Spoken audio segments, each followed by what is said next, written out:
I got nothing to say, but I'm gonna sing. In 1957, I was 25, working at the CFI Computer Factory Industries by day, painting Mondrian rip-offs in a city obsessed with abstract expressionism by night. After a particularly troubling day working on the infamous Andrea the Robot Paradox, I decided to pop into my neighborhood watering hole for a pint of bitter.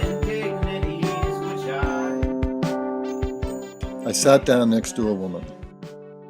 She was a beautiful woman, so naturally, I asked her what she was reading.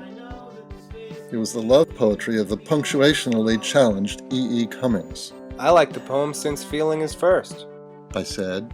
She smiled. Who pays any attention to the syntax of things? I smiled back. She told me about her life.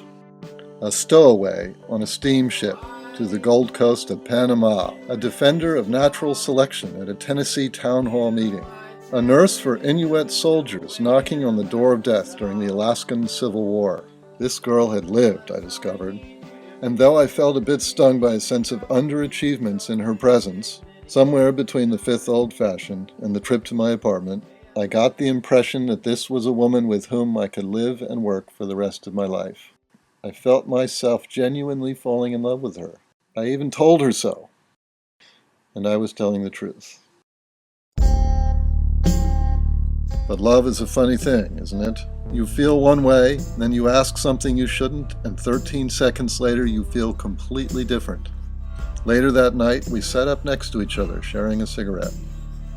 How many lovers have you taken? I asked. It was the 50s, and that's how we talked back then. Well, She said. you're certainly not the first. How many? She blinked. Probably more than you. In my head, 80 billion guys danced above the city. She looked hurt. If you love me, why does it matter? It doesn't matter. I lied. Let's get married.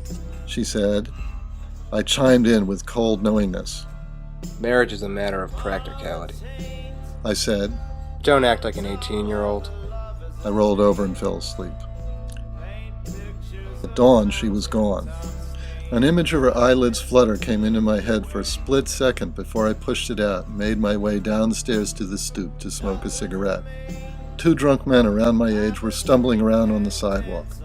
Then one of the men pulled down his pants and took a crap against the building. The other man laughed as his friend crapped, the craps falling like drops off an icicle in March.